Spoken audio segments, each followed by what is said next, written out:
It's time to bite the bullet, get rid of these pegs that I spent so much time putting on the Grom.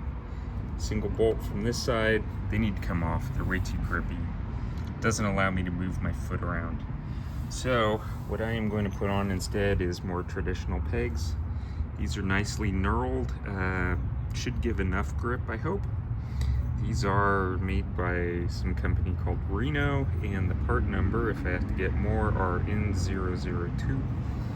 I am going to disassemble the foot peg because I'm not using the pivot here. This just bolts on.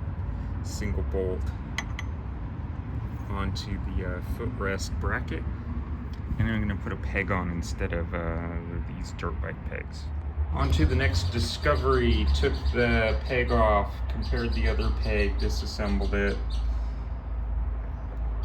Here is the mounting bolt to the one we're taking off, and here's the mounting bolt of the one we're going to put on. Not the same. The head of the bolt looks like it might be close enough. Maybe, because on this peg it has to fit down into that hole. I don't know if that diameter there is big enough to fit the bigger bolt, but that's what attaches to my footrest. Gotta use this bolt. That means I need to drill that hole out to fit the bigger bolt. Question is, success or failure now that it's done. Upright, put the bolt in.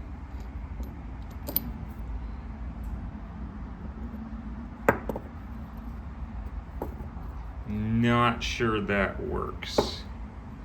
It's just a little bit big for that bore. I don't know, smash it in with a hammer. I think I need a longer bolt too. It needs to stick out past the end so that it can screw into the footrest. Back over here at the Grom, this is the hole in question. Smaller bolt needs to go into that hole. Problem is the hole's too big. Now I'm going to use a helicoil on the end of the screw there. Okay, I just ran a drill through that and it didn't seem to cut much. It just kind of threaded in. So maybe the lesson for today is that a helicoil is the same thread pitch as the larger diameter. Don't know. Time to put in the helicoil and see if this will actually work.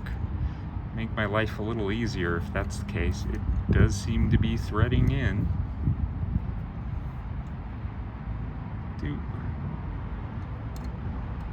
Okay, so far so good. What that means is hopefully we can attach our foot peg now without having to do all the crap I just unnecessarily did. Okay, foot peg time. Bolted. I had to get a longer bolt because I had to have some threads that stick out to thread into the plate. So I'm not going to look a gift horse in the mouth. This may be easier than I originally anticipated. Let me get the bolt screwed on and find out. Okay, we're back to having a peg on the bike instead of dirt bike cleats. So far so good.